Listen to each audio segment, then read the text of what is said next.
कभी नहीं कभी नहीं कभी नहीं। अब जो मिला है फिर न मिलेगा कभी नहीं कभी नहीं। मतलब का संसार है इसका नहीं इतवार है। मतलब का संसार है इसका नहीं इतवार है। सोच समझ कर चल रे बंदे फूल नहीं अंगार है।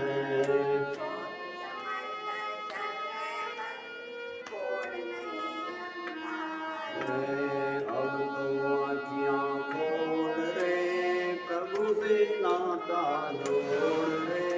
अब जो मिला है कभी नहीं कभी नहीं नहीं। अब जो मिला है फिर मिलेगा कभी नहीं कभी नहीं। अब तो आँखियाँ खोल रे नाता जोड़ अब जो मिला है।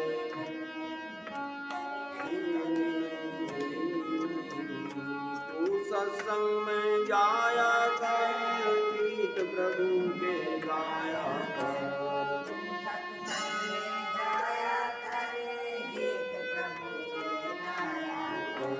साँझ सवेरे बैठ कर बंदे प्रभु को जान लगाया कर।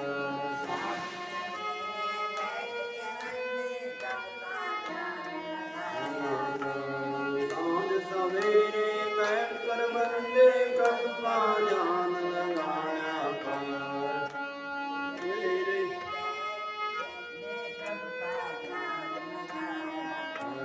लगता नहीं कुछ बोल रे प्रभु का नाम अनमोल रे। अब जो मिला है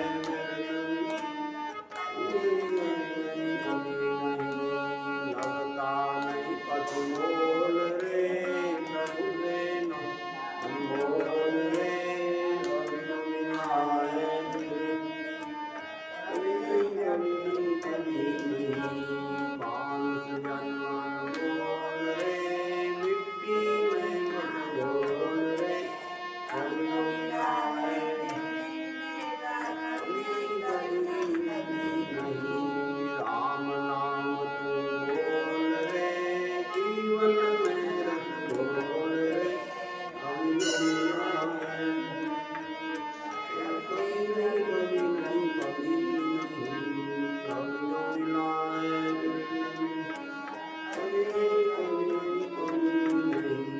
बोलो सियापति रामचंद्र भगवान उमापति महादेव की जय। वृंदावन बिहारी लाल की जय। नमः पार्वती पतये हर महादेव। श्री महादेव जी पार्वती को रामचरित्र सुनाते हैं। महादेव जी कहते हैं कि हे पार्वती, मध्याह्न के समय में श्री रामचंद्र जी सुतीक्ष्ण और सीता लक्ष्मण के साथ मुनि के आश्रम में पहुँचे। अगस्त्य मुनि के आश्रम में उन्होंने भली प्रकार पूजा की। अगस्त्य मुनि के छोटे भाई के आश्रम में पहुँचे हैं सबसे पहले और वहाँ उनकी पूजा हुई है तीनों की। फिर अगस्त्य मुनि के आश्रम की तरफ चले। कहते हैं सर्वतम फल पुष्पाढ़्यम नारंगाम मृगक्षणम। उस वन में पहुँचे हैं। वह आश्रम जहाँ पर था अगस्त्य मुनि का चारों ओर से ऋषियों के से सुशोभित था और ऐसे लग रहे थे अगस्त्य ऋषि जैसे साक्षात दूसरे ब्रह्मा बैठे हुए हों। कहते हैं आश्रम के बाहर रह करके रामचंद्र जी ने सुतीक्ष्ण मुनि से कहा, हे सुतीक्ष्ण, अगस्त्य जी के पास जाकर के उनको समाचार दे दो कि राम सीता लक्ष्मण पधारे हैं। और जब सुतीक्ष्ण ने बताया तो अगस्त्य मुनि शिष्य मंडली के बीच में बैठे हुए थे और तुरंत उठ करके गए। सुतीक्ष्ण ने कहा कि ब्राह्मण दशरथ कुमार श्री राम सीता लक्ष्मण के साथ दर्शन को लिए आपके दर्शन के लिए आए हैं, आश्रम के बाहर खड़े हैं। तो अगस्त्य जी कहते हैं शीघ्रम आनाय भद्रम ते रामम हृदय स्थितम। कहा कि देरी क्यों करते हो, तुरंत लाओ श्री राम को। मेरे हृदय स्थित भगवान राम, जो मेरे हृदय में भगवान राम का निवास है, उनको जल्दी लाओ। मैं उनके दर्शनों की इच्छा से उन्हीं का ध्यान करता हुआ यहाँ पर रहता हूँ, उन्हीं प्रभु का ध्यान करता हूँ। वही अगर पधारे हैं तो उनको शीघ्र में आना आयो, जल्दी बुलाओ। ऐसा कह करके भक्ति पूर्वक बोले, हे राम आइए, आपका कल्याण हो। आज बड़े भाग्य से आपका समागम हुआ है, आज का दिन सफल है और मुझे मेरे प्रिय अतिथि प्राप्त हुए हैं। प्रिय अतिथि मेरे सामने हैं। रामोपि मुनयांतम दृष्ट्वा हर्ष समाकुलः सीतया लक्ष्मणेनापि दंडवत पतितो भुवः। मुनीश्वर को आते देखा, श्री रामचंद्र जी ने आनंदित होकर के लक्ष्मण के साथ पृथ्वी पर लेट करके दंड के सहित, दंड के समेत, दंड के समान लेट गए अगस्त्य ऋषि के चरणों में, और उन्होंने हृदय से लगाया अगस्त्य ऋषि ने, और उनके शरीर का स्पर्श प्राप्त होकर के जब श्री राम के शरीर का स्पर्श हुआ है, नेत्रों में आंसू भर आए। और तब रघुनाथ जी का हाथ पकड़ करके अपने आश्रम में ले गए और आसन पर बैठा करके जंगली फल भोजन कराए। और उसके बाद कहते हैं, इस प्रकार एकांत में बैठ गए श्री राम लक्ष्मण सीता सहित, और मुनि ने हाथ जोड़ करके कहा, अगस्त्य ऋषि कहने लगे, त्वद आगमन एवाहम प्रतीक्षम समन्वस्थितः यथा क्षीर समुद्रांते ब्राह्मणों प्रथिता पुरः। पूर्व काल में जिस समय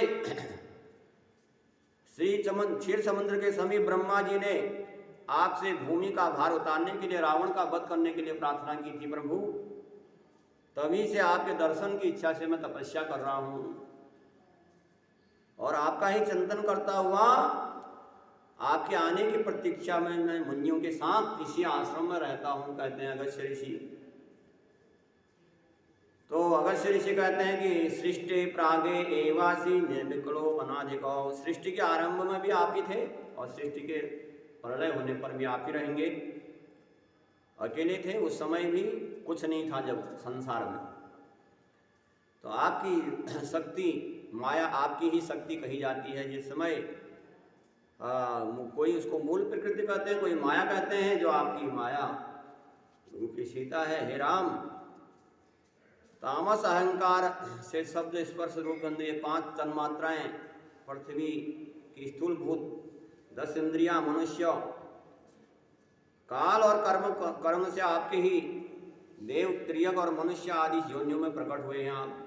कभी कूर्मावतार, कभी मत्स्य अवतार, कभी पशु पक्षी की योनि में भी आप ही उत्पन्न हुए हैं। आपको जो है हे राम, बुद्धि के सत्व रज तम, ये 3 गुणों से प्राणी का क्रमशः जागृत, स्वप्न और सुषुप्ति 3 अवस्थाएं होती है। मनुष्य जब सात्विक होता है तब जगता है, और जब रजोगुणी होता है तब वह क्या करता है, स्वप्न की अवस्था में होता है, स्वप्न का संसार में रचाता है। और जब सोया हुआ होता है तो उस समय तमोगुण की मात्रा होती है। ज़्यादा नींद आना भी तमोगुण की अधिकता से मनुष्य में होता है। हे राम, आपकी यह माया सदा विद्या 2 रूप से भासती है। प्रभु का चिंतन करते हैं और भगवान से प्रार्थना कर रहे हैं, प्रभु आज मेरे सारे यज्ञ सफल हो गए। अन्य में कर्तव्यम सर्वे अप्रभुवम सफलो प्रभु दीर्घ कालम मया तत्वम तरता तबह। कहते हैं कि आप जो मैंने तपस्या की थी वह सफल हो गई, मेरी तपस्या सफल हो गई। आज जो मैंने आपकी प्रत्यक्ष पूजा की है, ये तपस्या करने का फल है मेरा। सीता सहित आप सदा मेरे हृदय में निवास करें, मुझे चलते फिरते आपका ही स्मरण बना रहे। इस प्रकार स्तुति करके अगस्त्य जी ने राम के लिए इंद्र का दिया हुआ धनुष और बाणों से भरे हुए, कभी खाली न होने वाले 2 तरकस और खड्ग दिया और कहा, हे राघव, पृथ्वी का भार स्वरूप राक्षसों का संहार करो इन बाणों से, जिसके लिए आपने ये अवतार लिया है, मनुष्य अवतार। यहाँ 2 योजन दूरी पर गौतमी नदी के किनारे पर पवित्र वन से सुशोभित पंचवटी नाम का आश्रम है। हे रघुनाथ जी, वहां आप शेष समय व्यतीत करें 14 वर्ष में पंचवटी में रह करके और देवताओं का कार्य को सिद्ध करें। तो भगवान राम अगस्त्य जी का भाषण सुनकर के, उसका स्तुति सुनकर के, उनकी अनुमति लेकर के प्रसन्नतापूर्वक उनके दिखाए हुए मार्गों से चले। तो पंचवटी में जाना है तो कैसे जाना है, जो मार्ग बताया अगस्त्य जी ने उस मार्ग में चले। श्री महादेव जी पार्वती को ये बताते हैं कि महादेव कहते हैं मार्गे वर्जन दर्शायो शेर श्रृंगम अवस्थितम वृद्ध जटायु समरामम किदति विस्तृतम। महादेव जी कहते हैं पार्वती जब पंचवटी के मार्ग में जा रहे थे श्री राम, तो पर्वत शिखर पर एक वृद्ध जटायु को देखा बैठा हुआ।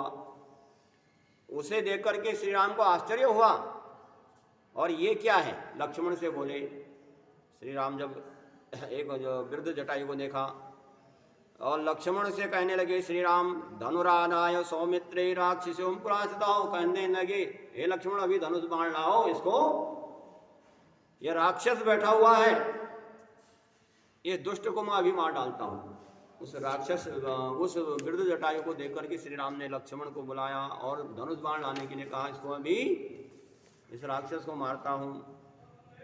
तस्त्वा राम वचनम गिरधरागम भय पीड़ितो बंधुहम न ते रामम पितरम ते प्रिय सखा। जब जटायु ने सुना कि ये तो मेरे को राक्षस बता रहे हैं, बाण से मारना चाहते हैं, तो जटायु कहने लगा, हे राम मैं तुम्हारे मारे जाने योग्य नहीं हूँ, मैं तुम्हारे पिता का प्रिय मित्र हूँ और जटायु नाम से हूँ, तुम्हारा कल्याण हो, तुम्हारा हितकारी हूँ, तुम्हारा बुरा चाहने वाला नहीं हूँ मैं, तो मेरे को मारे क्यों मारोगे।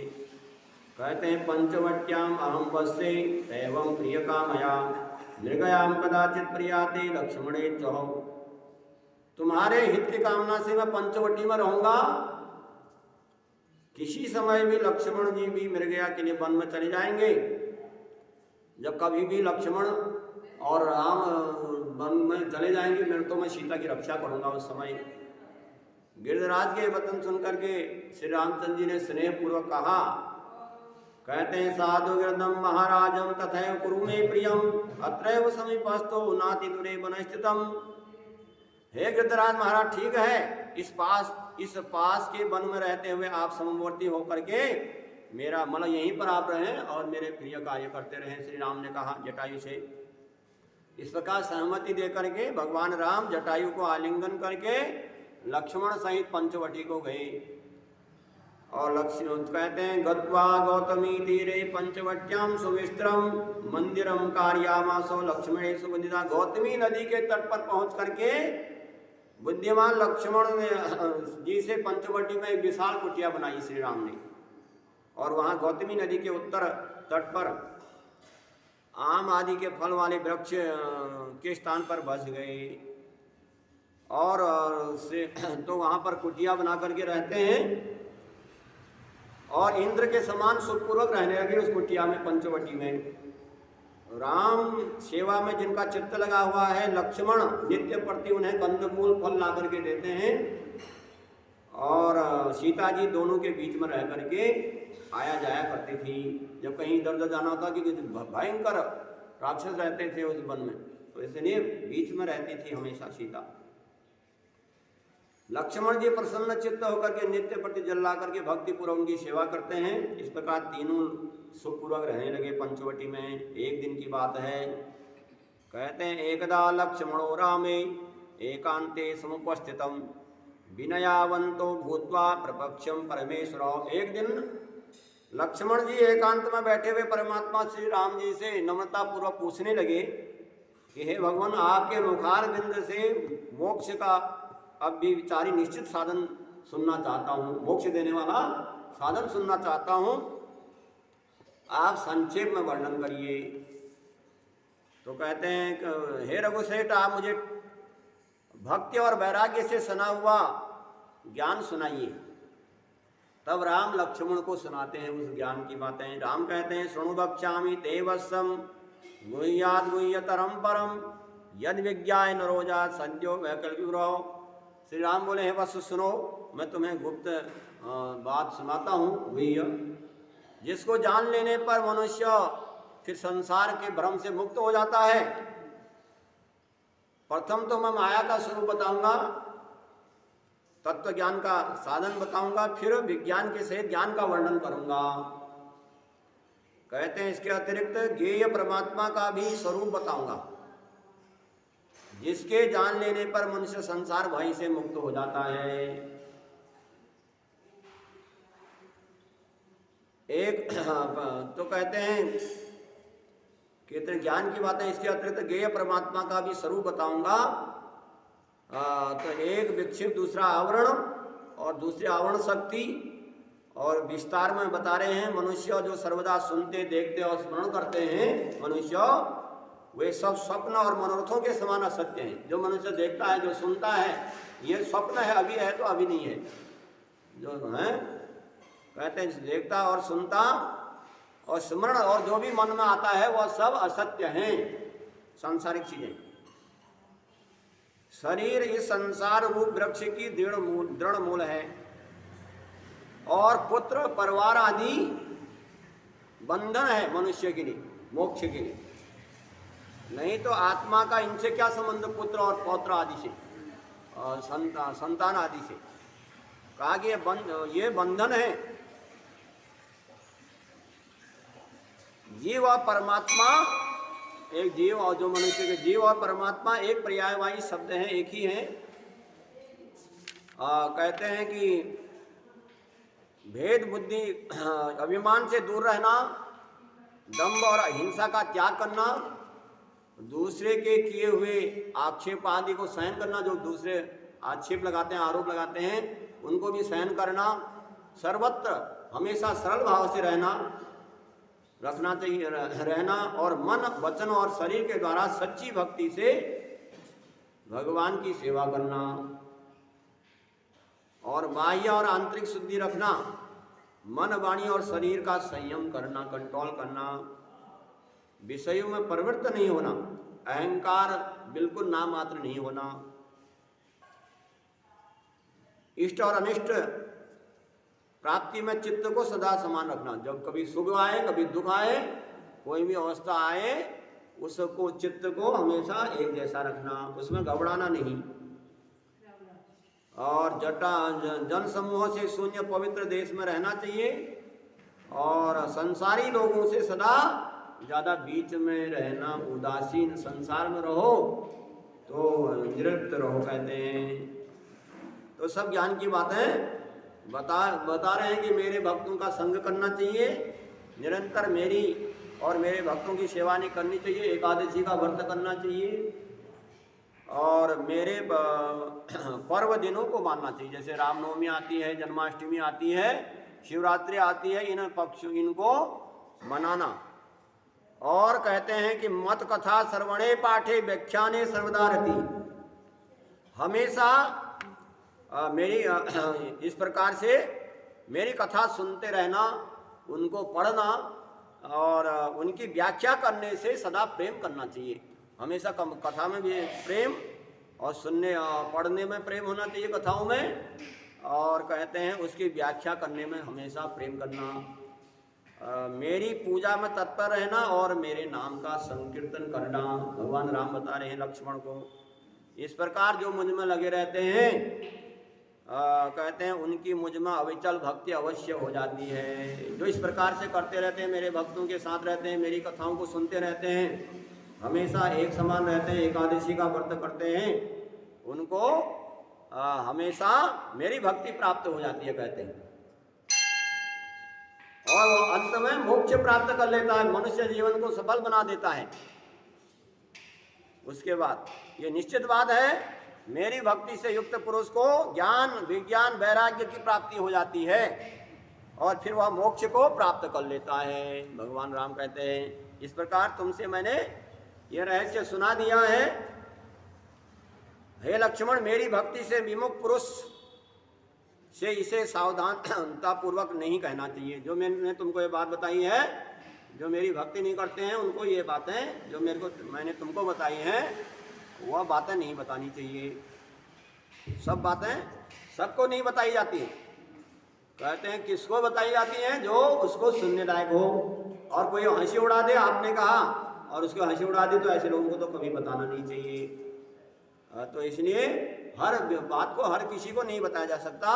तो भगवान राम कहते हैं मेरे जो रहस्य मैंने तुमको बताए हैं लक्ष्मण, उनको हृदय में बसाए रखो, सबको मत बताओ। और समय आने पर सबको बताना चाहिए जिसको बताने योग्य है।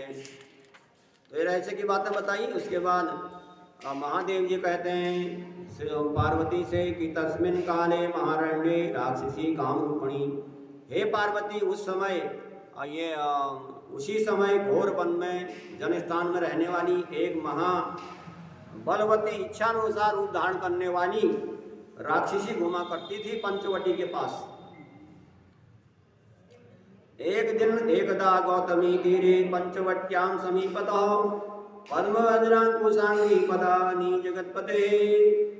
एक दिन पंचवटी के पास गौतमी नदी के तीर पर जगतपति श्री रामचंद्र जी, जो रामचंद्र जी के पद्म वज्र और अंकुश की रेखाओं से युक्त चरण चिन्हों को देख करके, जब देखा उस राक्षसी ने कि श्री राम के चरणों के जो चिन्ह जहाँ पड़ते हैं वहाँ पद्म चक्र आदि के भी चिन्ह बन जाते हैं, उनके पद चिन्हों को देखती हुई वह राक्षसी, शूर्पणखा नाम की राक्षसी, उस आश्रम के पास आई, पंचवटी के पास। और आकर के कामदेव के समान सुंदर लक्ष्मीपति रामचंद्र जी को देख करके जो है वह कामातुरा हो गई। रघुनाथ जी से बोली, तुम किसके पुत्र हो? तुम्हारा क्या नाम है? और जटा वल्कल वस्त्र धारण क्यों किए हैं तुमने? और ये क्यों ऐसा वस्त्र पहनते हो? यहाँ रह करके तुम्हें क्या प्राप्त करना चाहते हो बताइए। तो यहाँ रह करके क्या प्राप्त करना चाहते हो? मैं राक्षस राज महात्मा रावण की जो है बहन काम रूपणी राक्षसी शूर्पणखा हूँ, और मैं अपने भाई खर के साथ इस वन में रहती हूँ, और राजा ने मुझे इस वन का अधिकार सौंप दिया है। तो अतः मुनियों को खाती हुई यहाँ रहती हूँ पंचवटी के पास। तो कहने लगी, त्वाम त्वम वेदुमेक्षा बदम भद्रतः। हे वक्ताओं में श्रेष्ठ, तो मैं आपके बारे में जानना चाहती हूँ कि मुझे अपना नाम, अपना धाम बताइए। आप कहाँ के रहने वाले हैं और आप कैसे यहाँ पर आए हैं? यहाँ तो कोई आ ही नहीं पाता। यहाँ पर कोई आने का कोई डर के मारे आता ही नहीं है जंगल में। तुम कैसे आ गए? तो भगवान राम ने बताया। भगवान ने उससे कहा, मैं अयोध्यापति राजा दशरथ का पुत्र राम हूँ, और यह सुंदरी जो दिखाई दे रही है मेरी भार्या जनक नंदनी सीता है, और यह अति सुंदर कुमार जो मेरा छोटा भाई है। अब भगवान राम कहने लगे, किम कृत्यम मयाबुर्ये कार्यम भुवन सुंदरी। हे भुवन सुंदरी, बताओ कि तुम्हारा क्या कार्य करूं? तो रामचंद्र जी का वचन सुनकर के वो कामातुरा शूर्पणखा कहने लगी। कहते हैं, यही राम मया श्राद्धम रामस्वम गिरि कानने कामर्थम न शक्नोमि त्यक्तम कमल लेक्षण। हे राम चलो किसी, तो शूर्पणखा बोली, हे राम चलो किसी गुफा में चल करके मेरे साथ आनंद करो। और इस समय मैं कामातुरा हूँ, आप कमल नयन को छोड़ नहीं सकती मैं आपको। तब रामचंद्र जी ने नेत्रों से सीता जी की ओर संकेत करते हुए मुस्कुरा करके कहा कि रामम सीता कटाक्षेण पश्यम समस्तितवृतौ भार्याम ममेशा कल्याणी विद्ये हनुपायिनी। तो भगवान मुस्कुरा करके शूर्पणखा से कहने लगे, हे कमल नयनी, हे सुंदरी, मेरी तो ये भार्या मौजूद है जिसको त्यागना असंभव है। इसके रहते हुए तुम जन्म भर शौच की राह में जलते हुए किस प्रकार रह सकोगी?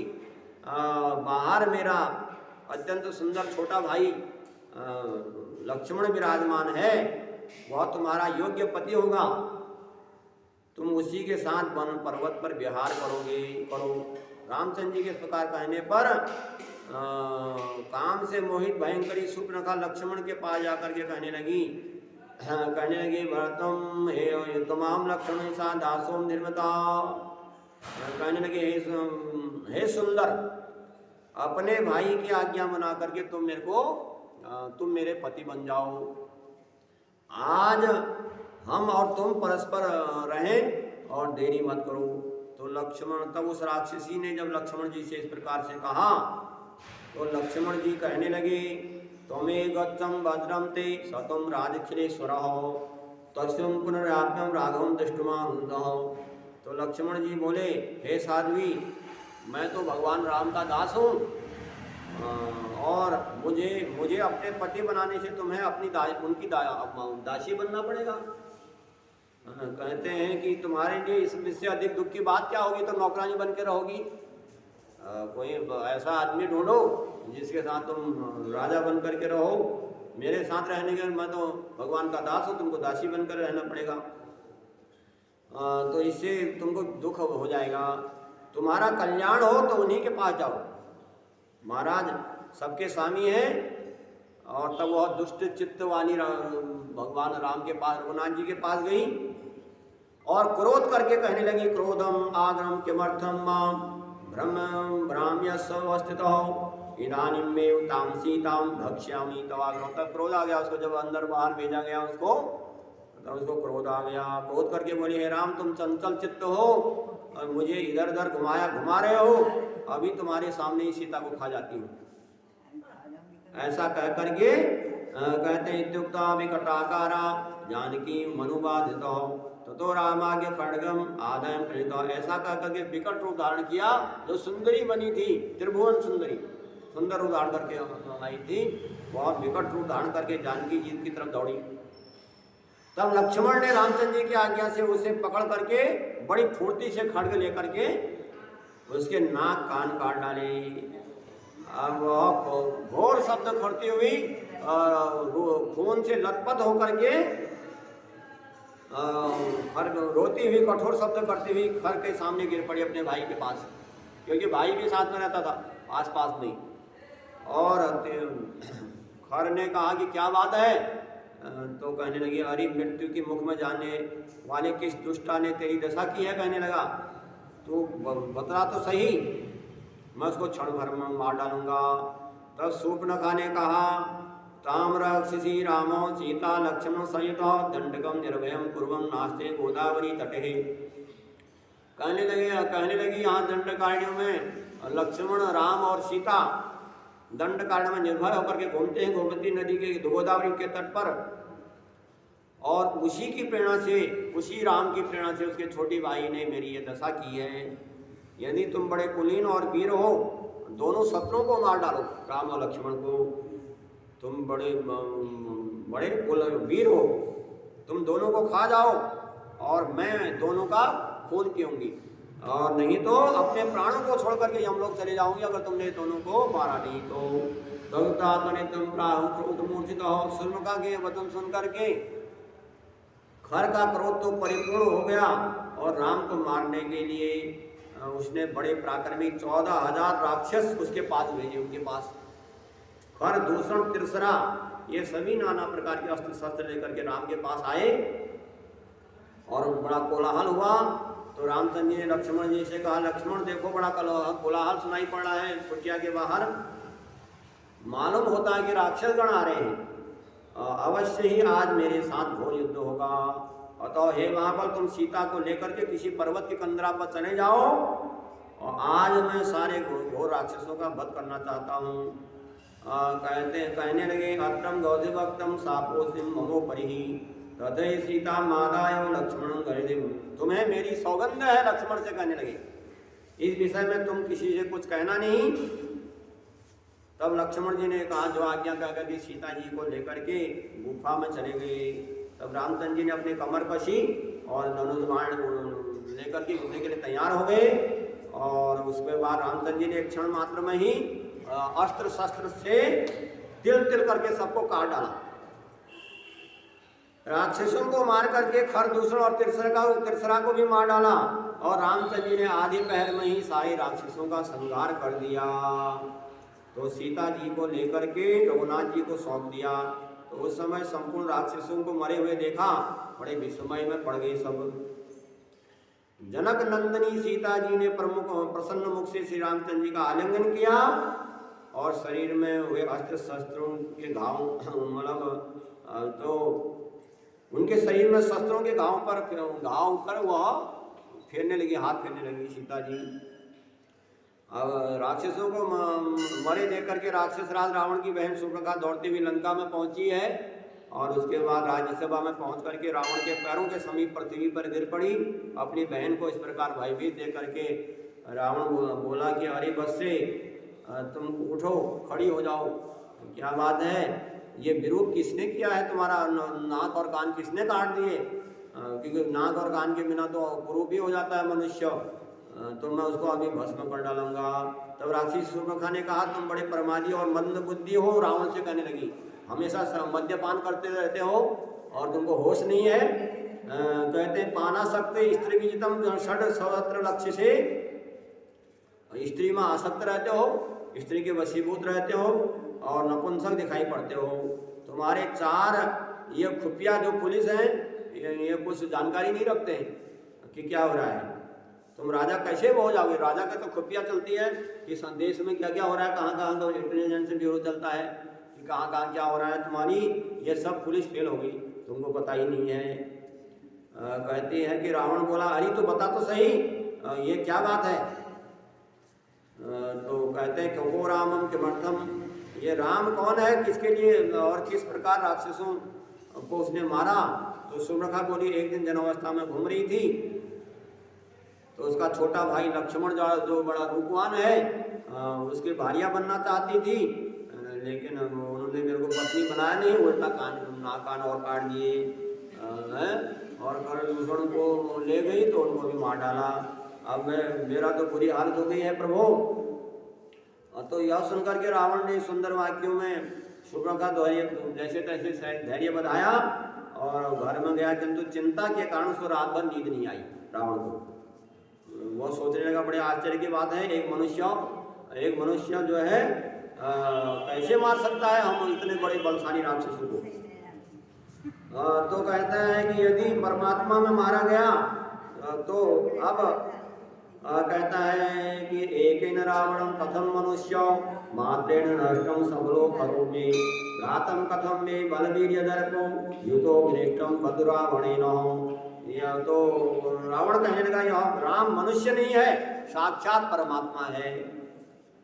पूर्व काल में ब्रह्मा की प्रार्थना से मेरी सेना के सहित वानरों सेनाओं ने मारने के लिए समय रघुवंश में मनुष्य अवतार लिया है। यदि परमात्मा द्वारा मारा गया तो वैकुंठ का राज्य मिलेगा, अगर वह मेरे द्वारा मारा गया तो मैं राज्य का शुभ होऊंगा। संपूर्ण राक्षसों के स्वामी रावण ने इस प्रकार विचार करके भगवान राम को साक्षात परमात्मा जान करके निश्चय किया कि विरोध बुद्धि से ही भगवान के पास जाऊंगा। तो भगवान की कैसे भी याद करो, चाहे शत्रु बुद्धि से करो याद, चाहे मित्र से करो। तो रावण भी भगवान का याद करता है शत्रुता लेकर के, उतनी बार राम का नाम लेता है वो। तो विरोध बुद्धि से ही भगवान के पास जाऊंगा, क्योंकि भक्ति के द्वारा भगवान शीघ्र प्रसन्न नहीं होते। जो भक्त लोग हैं उनसे बड़े देर में होते हैं और जब शत्रुता होती है उनसे तब ज़्यादा जल्दी प्रकट होते हैं कहते हैं।